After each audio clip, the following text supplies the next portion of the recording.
Welcome to Salida Scene, where we get to the heart of what's happening. I'm Dara McDonald, City Administrator for the City of Salida, and with me this morning is our Mayor, Jim Levici. Good morning. Good morning. Morning. How are you? Yeah, fine. Good. Getting into some spring weather here in Salida. It's pretty snowy outside. I understand we had 16 or 17 inches, so that's for you skiers. Yeah, very good. Very heavy snow.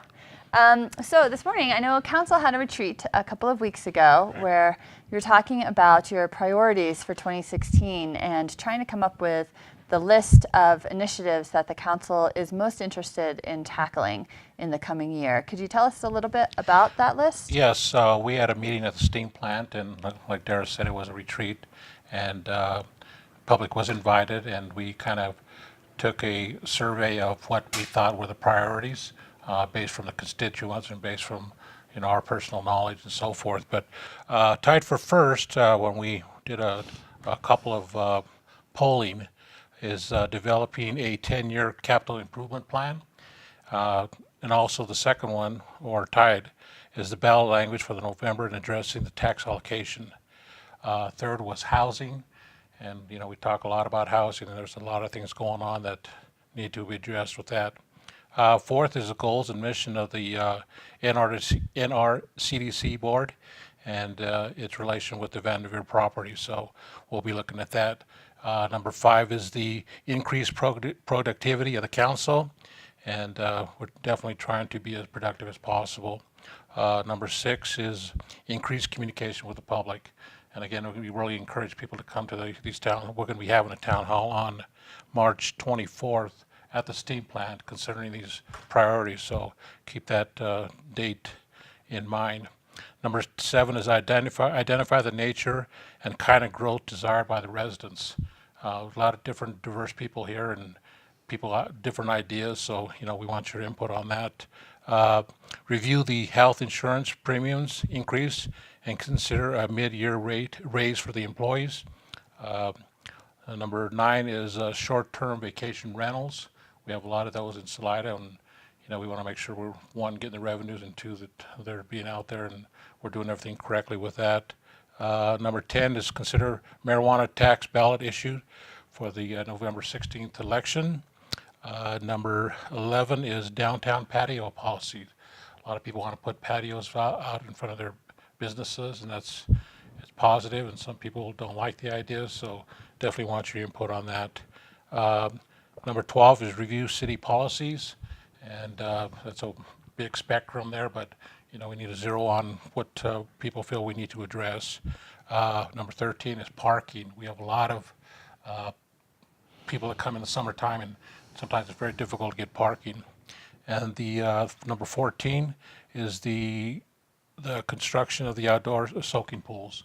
We've had that talk for years and years, and I'm not sure where we're going to go with that, but it's definitely something we need to address. So, Any specific questions on any of them? Or? Yeah, why don't we just talk about the first couple a little bit more, maybe talk about how the council is starting to think about approaching the capital improvement plan or the ballot language, and why they think those are top priorities for 2016. Oh, as far as the 10-year capital improvement plan, and I think our finance director, Jan Smith, said it should be that should be the preliminaries before we can, figure out the budget and so forth. So we're a little bit behind on that for the 2016, but definitely for 2017, we need to address that. So we want to get ideas on what the direction the community wants us to go. So it's important that we have input from the community, from the staff, and the staff are the key because they know what projects are pertinent at this point and what needs to be done. Right now we have a committee of Hal Brown, Melody Hallett, and Trisha Cortez to kind of put together and talk to the staff and get an idea of their direction, what they feel needs to be done, and they're going to be presented it to the council, and we'll go from there. So I think it's a positive to get them involved. So that's definitely, being part of the solution is very important as far as I'm concerned. Yeah, I think it only makes sense, to have a long-term capital improvement plan because there is a lot of money that's involved with that. So it's everything from your streets and which streets you're going to repair, do major work on over the coming years, to vehicle replacements, building maintenance, new roofs, things like that, all sorts of manner of things to go in. So, knowing what's on the horizon can really help to inform that budget discussion every year. It's very much so, and I also think that, getting the staff, because the staff, like I said earlier, they know the ins and outs of what needs to be done. So that's key to making it successful for sure.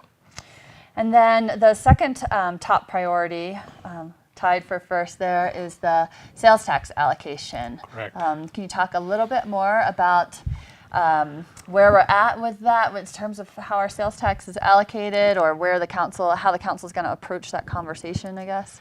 That's been a big discussion for years. I think it was the 2A, if I'm correct, and the allocations of the sales tax. So there's so much talk, and I'm not sure what direction the council is going to go with Right. it. But I guess we want to make sure that that 2A language is adhered to, for one, and for two, that we could be able to pay our bills. As far as specifics, geez, I don't know if we should get into specifics now, because it can change overnight for sure. Yeah, I think my understanding is there is consensus among the elected officials that something most likely needs to change. Correct. In the language that's there, I think it's going to be an interesting and probably not short conversation about how it needs to change. That's for sure. Nothing at our council meetings are short. That's true. Unfortunately, but we're getting there. But it's an important thing. There's millions of dollars of revenue that come into the city every year, and how that money is allocated between capital projects and operations is very important. It's a really Correct. important conversation to have. But the city council's goal then is to try and come up with language that all or most of the council agrees upon, and put it on the ballot. Correct. In the fall, so that the voters ultimately will have the opportunity to change the code and how that's distributed or not. And for what I understand, by September, we need to have that language in place. And I think that's very important. I really feel that the community needs to be there also. So I really encourage these town hall meetings to address that for sure. So let's talk about the town hall. So your first town hall has been set for Yes. March 24th. Correct. At 7 o'clock at the steam plant. Of course, everyone is welcome. Yes. And that's a Thursday evening. We're trying a little bit different time. Trying to start it a little bit later so people can get home from work, get their Right. kids fed maybe, and still have the opportunity to come to the meeting if they'd like to participate. Right. It's going to be at 7 till 8:30, and basically, like Dara said, we want to make sure that everyone gets involved. And I know the people that struggle with families and all that is it's a job within itself. So we definitely want them to be able to have the opportunity to attend for sure. And so I understand the topic for the town hall then will be this list of priorities. Correct. And starting that conversation with the public and trying to get their feedback. Yes. I think it's very important for democracy to be at its best, and without the input from the public, I think we're losing a step there. So we definitely want to get their input, and I really encourage people to attend this. Again, it's March 24th, and it's very. We have a very diverse community, and we have different passions and wants and desires. So I wish you would all attend this for sure. It's changing gears just a little bit. What have you learned as mayor that you find most surprising about our community? I guess I am kind of a jokester, or I try to cut up a little bit. I get myself in trouble, very much so.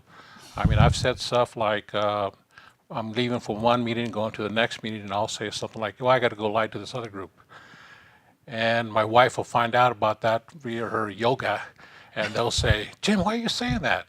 And I don't, don't take me serious on that. I mean, I've got emails back saying, if you hate your job, get out of the joke, if you can't stand the heat, get out of the kitchen, da-da-da-da.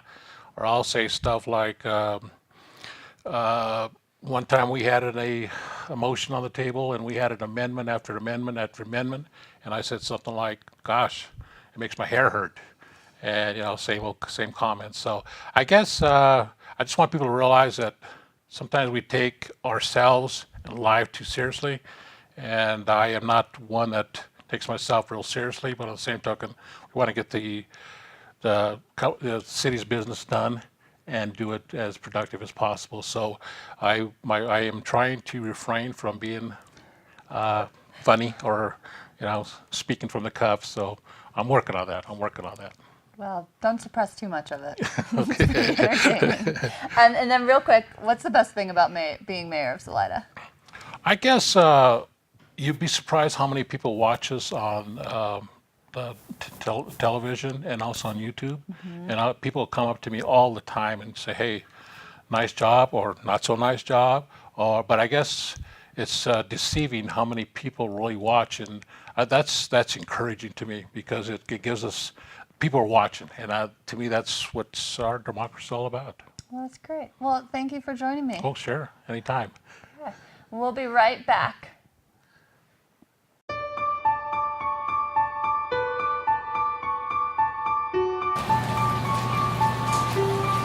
Hi, this is Daryl Brady from Brady's West Garden and Floral in Salida, Colorado.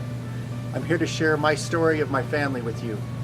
My family had 12 kids in it. My parents, Rhoda Brady, Thomas Richard Brady, and the 12 kids, Dennis, Danny, Debbie, Dylan, Daryl, Donna, Dean, Darren, Diana, Darlene, and Derek. The business was started 45 years ago with my father native collecting aspens and blue spruce for the Denver metro market.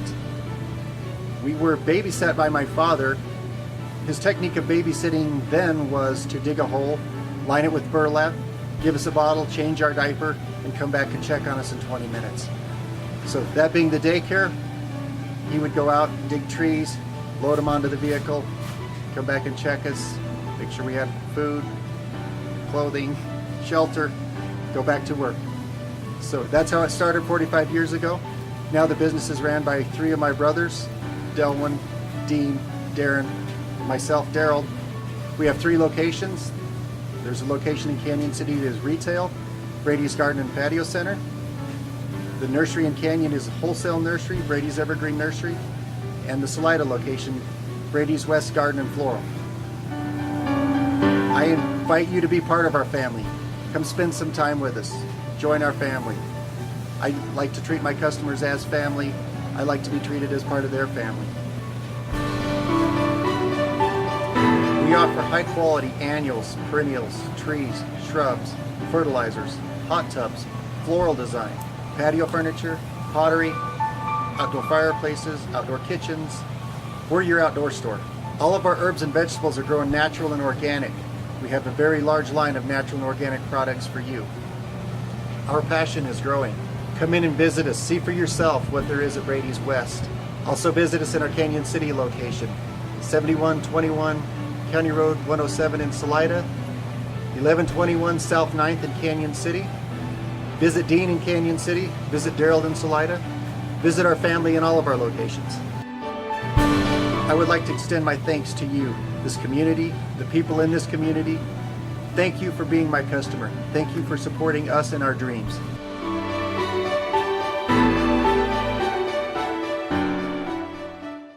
Welcome back to Salida Scene. I'm Dara McDonald, City Administrator for the City of Salida, and with me is Jan Schmidt, our Finance Director. Welcome. Thank you, Dara. It's nice to be here. Thanks. So, Jan's the Finance Director here with the city, so we're going to find out a little bit about the Finance Department today. So, can you tell me a little bit about what the Finance Director does for a city? Sure.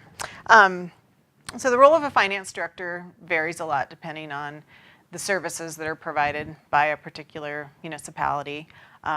Just like a large company versus a small company, City of Salida is pretty small, so we wear a lot of different hats. In larger organizations, you tend to see a little bit more specialization. You might have a whole department working on budgets, for example. But at Salida, as a finance director, I oversee doing the annual budget, doing some long-range planning, all of the daily activity, daily transaction processing, the annual audit, payroll, HR, work with our insurance companies, doing risk management, renewing employee insurance policies, workers' comp policies. We process payroll for anywhere between 120 or 130 employees per payroll, and over half of those are part-time employees. We do cashiering for our water and sewer bills, as well as the municipal court and pretty much all of the city departments, other than our arts and recreation departments, where they need to have their own POS systems. We work a lot with getting financing for large projects that may be in the form of loans from time to time, and we also have been pretty successful in getting quite a few grants, and then doing the grant administration, either monthly or quarterly reports to those granting agencies so that we can actually collect that money. We work with some outside bankers investing reserve funds, develop policies and procedures, including steps for internal controls over the finances, and just a lot of miscellaneous things that come up related to customer service and different questions that we receive at City Hall. The other thing that's sort of unique about our department is we also serve as a registrar's office. We issue over 200 death certificates every year, and then at least 300, sometimes over 400 or 500 birth certificates every year. So that's a long list of things that the finance department does. How do you guys do that? How many people work for the finance department? We, including myself, we have 4 people. Okay. We have a senior accountant, and she focuses on the utility billing. Most of her time is spent doing the monthly water and sewer billing and answering a lot of customer questions. She also does payroll and bank reconciliations. We have another degreed accountant in the department, and her focus is the transaction processing. So that's things like accounts payable, cash collections, and then also some reconciliations. And then we have an administrative coordinator, and that person mostly works with human resources and the vital statistics, the birth and death certificates, and just a lot of the general administrative stuff and customer service. Mm-hmm. Well, you guys certainly handle a lot of different activities with only 4 people. That's pretty impressive. We do, but having a variety of things like that helps keep things interesting, and days go by quickly. I suppose. So tell us a little bit about yourself. You came out of the private sector, and then how's working for the City of Salida different than what you were doing before? Government is a lot different than the private sector. The accounting rules and financial reports are different. For example, when I first saw the statement of activities, I thought, well, that's backwards, it's upside down. But you have to realize that the focus of government is very different than a business. So in the statement of activities, you start off looking at where the government spends money, what programs and services are being delivered. And then at the bottom of the report is the revenue. So very different focus than in business, where you're more focused on how much revenue did you bring in. I think another big difference is how much time you spend on the public process. I spend a lot of time preparing resolutions and ordinances that go to council, and memos and articles that talk about what is happening in not particularly the finance department, but areas where we're getting involved in maybe helping set up the funding for a project, or if we need to raise rates, why, and explaining that. Whereas in a private company, you just do that.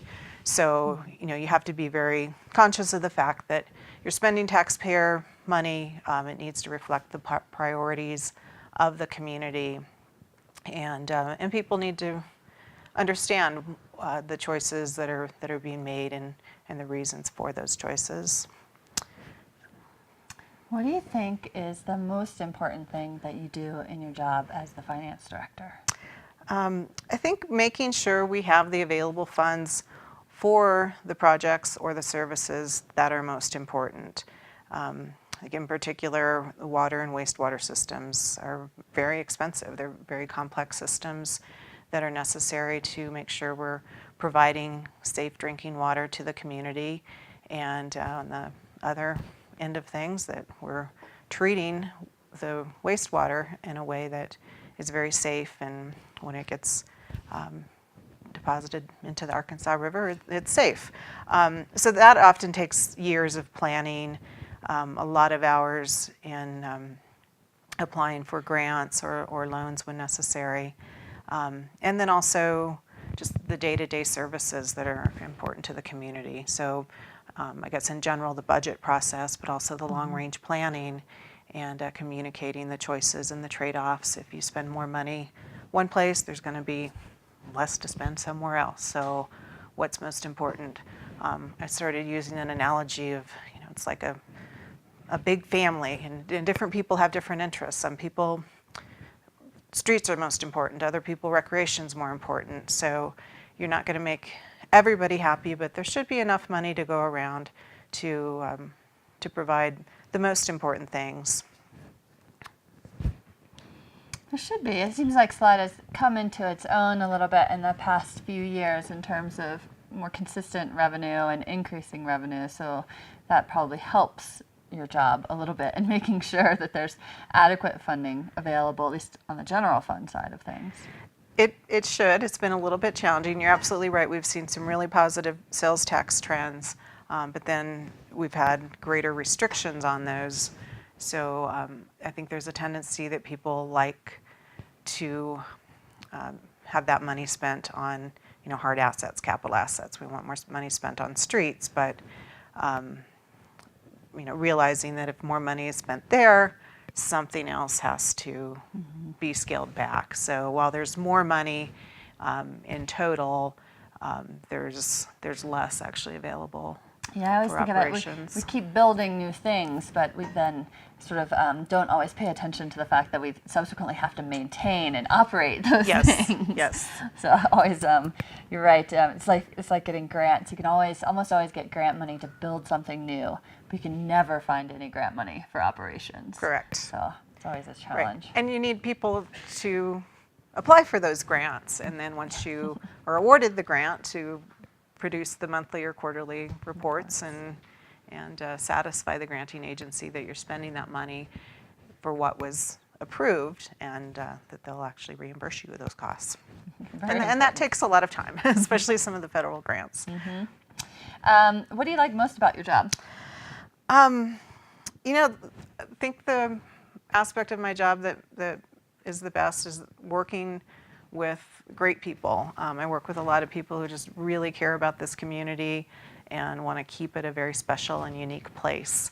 I think that the variety of things that we do helps make it very interesting, and it's rewarding to know that what you do makes a difference in the community, both today and for many years to come.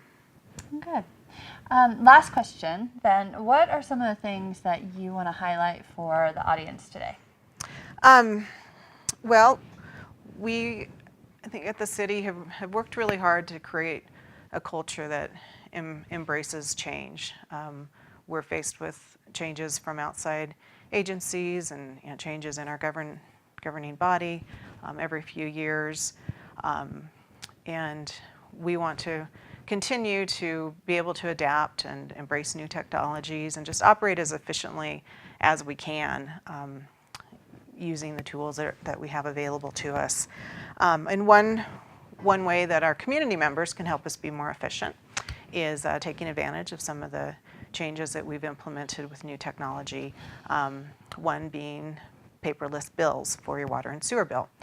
You still get a bill, but it's sent to you via email rather than through the mail. So that saves us a lot of money in postage and staff time to print and prepare that bill. And then another thing that we've actually had this available since 2009 is ACH processing of your payments. It's a very automated way to pay your utility bill, and again saves the city time, which equates to money and helps keep costs down and therefore rates down. Good. How do you recommend people get more information about what's happening with the city? We, as I mentioned earlier, do spend a lot of time writing different articles and posts on our website. And a great way to stay informed is to sign up on the city's website for news to your inbox. So there's a little section over on the right-hand side of the homepage. You can click that, enter your email address, and you will get an email anytime there's a new post from the city. So that city website is cityofsalida.com, and you won't get an email more than once a day. Correct. Even if we post multiple things on that day. Well, thank you very much, Jan. It's nice talking to you, and we'll be right back.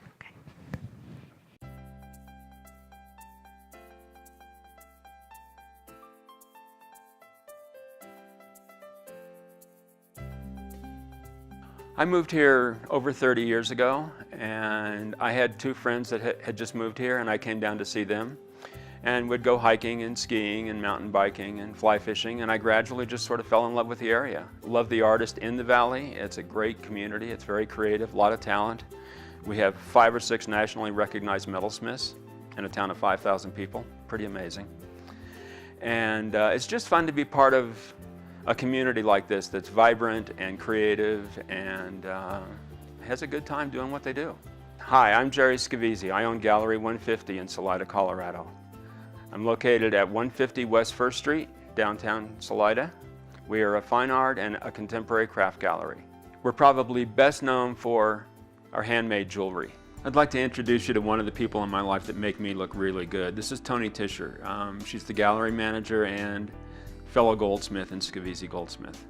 Very talented, very creative goldsmith. I've been an artist since I could hold a crayon, and the gallery has just been a wonderful way for me to use that knowledge and history. I've used almost every medium in here, and so I totally appreciate every artist that we carry. I'm a jeweler, goldsmith. I also do the anaclastic raising. Jerry and I have been hammering on metal for almost 30 years. An anaclast is a term which would be an opposite of a synclast. A synclast is a bowl shape. Normally you would raise it with whole liquids.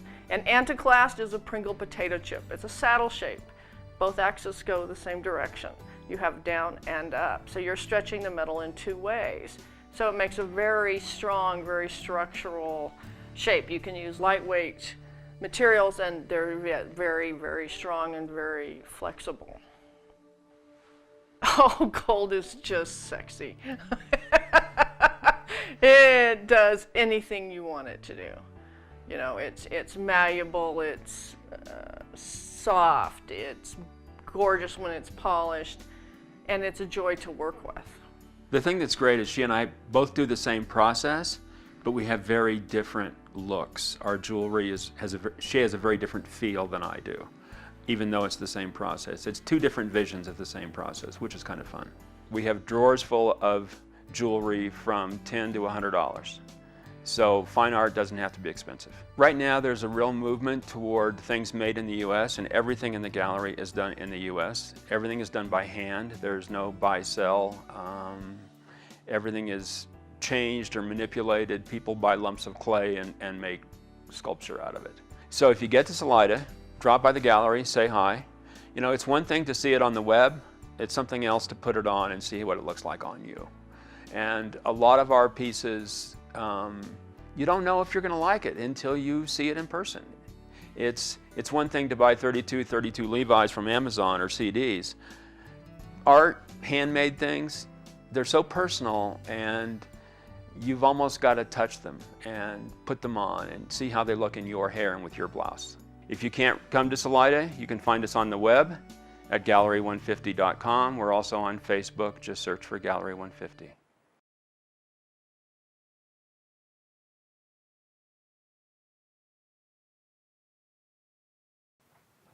Welcome back to Salida Scene, where we get to the heart of what's happening. I'm City Administrator Dara McDonald, and with me now is our Police Chief, Terry Clark. Yeah, thanks for having me on the show today. Thanks for coming. Yeah, you bet. So, Terry, can you tell us a little bit about yourself, where you come from, and how you came to be the Chief of Police here in Salida, Colorado? Okay, well, I've been in Salida. I moved here in 1980, coming from the Midwest, grew up in Indiana, and vacationed here in Salida, and really liked it, so relocated here. And 1986, early on, I got hired on with the police department. So decided I wanted to be a police officer, and fortunately I was hired then. And over the years, worked my way kind of up through the ranks, if you will, kind of on that, and did patrol for several years, and then I was worked up through the sergeant, and then a lieutenant spot, and then in 2005, kind of mid-year, the chief's position came open, and I applied for that, and fortunately the city decided to hire me on as the chief, and I've been doing that, and really enjoy what I do. So you ever miss being a patrol officer? yeah, sometimes I do. That's really where the heart of the work is at the patrol and out on the street and talking to the people and in the communities, and that I get a little bit of that now, but not nearly as much as that first 10-15 years on the job. But I think you're kind of ready for different stages, different parts of your career as you move along. But yeah, I miss it. That's interesting. Yeah, you never get too far away from the people in No, Salida that's true. organization. Although people may not know that the police department is the city's largest department, both in terms of number of full-time employees as well as the annual operating budget is the largest for your department. So given that, tell us a little bit about the police department, about the staffing, and what kind of things they spend most of their time on. Okay, yeah, as you said, it is the largest within the city on that. But we're budgeted for 15 sworn officers and 1 administrative assistant. And within our department, I also oversee the code enforcement officer, me being the official code official. But so we have a total of 17 employees. That includes myself on that. Now the 15 sworn, that including on me, there's kind of a operations side and kind of an admin side of the department that goes along with that. But you've got 3, well, actually you've got a lieutenant that kind of oversees the operations. He's kind of over a lot of programs there with the officers. But 3 sergeants oversee the patrol officers, and they all make up what I call the patrol staff. And we have 2 within the investigations department.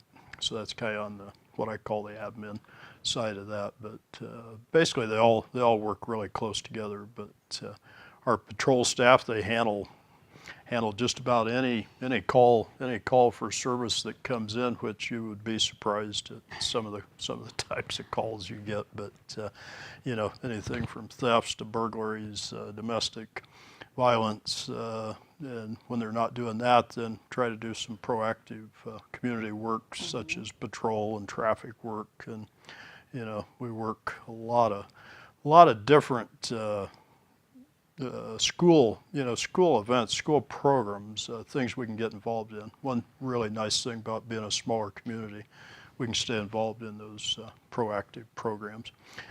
Don't have quite the manpower that I'd like to have for those proactive programs, but we're kind of working towards that. So we switch gears, go to the investigation side. Those 2 guys handle a great deal of the what I call the in-depth or more detailed investigations. You know, starts out in patrol if it's more than they can kind of handle on a time basis there, and or the investigators are assigned certain cases right off. So, and with that, the admin assistant is assistant to me, does multitask within the department, answering the phones. You know, the walk-in traffic is fairly sizable in the tower building. So, code enforcement officer, she works under my direction on that and handles basically any complaints within the codes of City of Salida. Also does the parking and animal enforcement. You guys cover a lot of different activities. Yeah. Pretty impressive. Yeah. And yeah, the activities, the summertime activities, I forgot to mention that. That's a good deal of activities with all the events going on in Salida. Can you talk a little bit about some of the highlights for the police department in 2015 last year? Anything stick out for you? Yeah, I mean, couple of things. We had several major cases. I probably won't go in depth into those, but one thing I am kind of proud of in that we've got a good solving rate on those crimes, and I think the community is pretty much aware of that stabbing case that happened downtown over here that kind of highlighted that. So, but something that probably more of an accomplishment for the whole department that I kind of wanted to talk about with that was the concert in August. Yes. Not to skip over FibArc, which was another success along in June, but the concert Madison House put on there, we did major planning on this event as everybody kind of did in every department, but I couldn't have been more pleased with the outcome of the concert, And one thing for our department, we brought in lots of our outside officers, departments that we work with typically on that. So it was good to have those guys from Front Range, a lot of different departments up and through South Park and all around. So that probably at the end of the day, Monday morning rolled around, I was like, whew. Yeah, it went well. It was a success, and we had no more than 3 arrests for the whole 4 or 5 day period, and really it had very little to do with the concert. So, Right. so that's probably one of the major Good. accomplishments. Yeah. Well done. Yeah. I'm interested in learning more about tasers.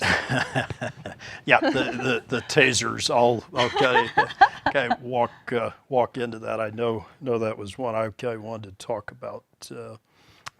On that. Now, in this past year, we were able to acquire the tasers, which, for the public out there, I think everybody pretty much knows what tasers are, but they use a pretty high dry type voltage.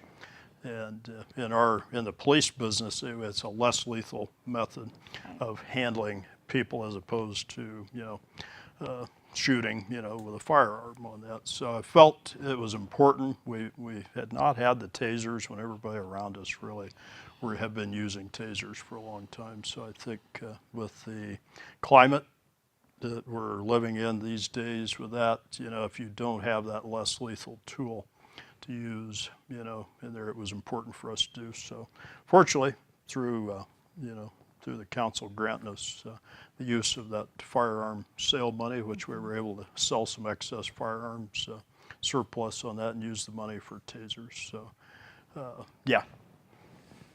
Have you ever been tased? No, and I don't plan on it.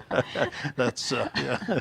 But some officers do. That's Yeah, part of the yeah. training. Right. Want to know what that feels Right. like. Yeah, there was a time when it was mandatory, that you had. I believe now, I sat through the admin part of the taser training, but now it's optional, although quite a few of our guys had already either been tased or, through previous employment or wanted to on that. But no, I just never had any desire to get lit up with that taser. I know it's not very common. I mean, it's really not very common for our officers to discharge their firearms. No. It doesn't happen often. But how about use of the tasers? Has anyone had to use their taser in the line of duty since we've obtained those? Since we implemented them this past year on that, we've just had a case recently that's within the last 3 weeks, and I reviewed all the use of force reports that come along with that, and it was a textbook case when we saved injury to the person that was tased as well as probably 3 or 4 officers, because anybody that's ever had to scrap with even a 110-pound person when they resist, it's very difficult. So the taser did exactly what we had hoped for. No injuries to anybody. They check them out at the hospital, and away we go. So that, it did work on that. Good. So we've used it one time actually in the field. I would suspect any given year you might average 3 or 4 tases. That might be on the high side, but I think our guys try to be diplomatic and talk their way out of anything that they can get. But Yeah, avoid use of force right. if possible. Right. And then last question, just tell us about any of the changes that are ahead for 2016 for the Oh. department. Yeah, one of them I really wanted to highlight was we are implementing the body cameras, which I think most of the public probably has heard that at least several times in there. And we've actually been looking at them and testing some actually for the last 18 months probably, but really pretty excited to get the body cams rolling out probably late spring. And that's certainly one of the highlights, with that, which I think is good for the officers. I think it's good for the public, And I think last on the changes that I'm seeing anyway is we're got some staff changes. We're getting ready to hire a new officer that's replacing a long-term officer, Sergeant Steve Menace, that just retired after 20-something years. Also have another long-term employee, Lieutenant Hall, retiring late in the year. So we're going to see some changes in that supervisory ranks with experience, and also hiring new officers. So kind of treading some uncharted waters for me. So. Well, that's great. Change can be cathartic and good too. Yeah, looking forward to it. So, well, thank you. Thank you for your comments. I appreciate you coming here today. Hey, yeah. Thanks for having me.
Choose the unpretentious alternative for productive meetings and retreats at the Steam Plant Event Center.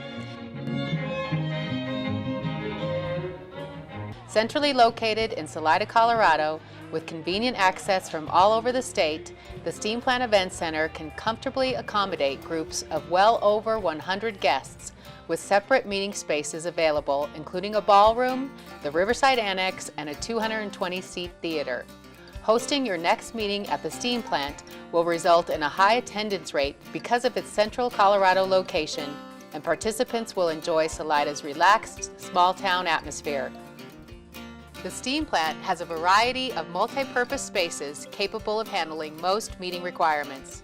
The Riverside Annex can accommodate up to 80 participants and is available as 3 breakout rooms with retractable walls that can become one larger room. The ballroom offers a gracious space for large meetings, luncheon presentations, exhibits, fundraisers, weddings, and get-togethers. The adjacent theater is just the place for larger audience presentations. 2 on-site galleries feature revolving exhibits by local artists. Situated on the banks of the Arkansas River, the Steam Plant Event Center has a large outdoor plaza area and unique sculpture garden that can both be utilized in the warmer months to provide additional space for informal gatherings. In addition, the Steam Plant offers a commercial kitchen for use of food preparation from select caterers. Salida is home to the largest historical district in Colorado, as well as one of the first designated Colorado Creative Districts, and offers visitors a variety of unique shops, art galleries, restaurants, and recreational river and mountain town activities. Far away from the hustle and bustle of the bigger cities, but with all the amenities you can expect from any large-scale venue. From advanced audio-visual capabilities to Wi-Fi network and live video stream opportunities to broadcast your event worldwide, the Steam Plant Event Center provides the ideal location, the facilities and flexibility, as well as the event planning expertise to enable you to accomplish your meeting goals. Business as usual? Not even close.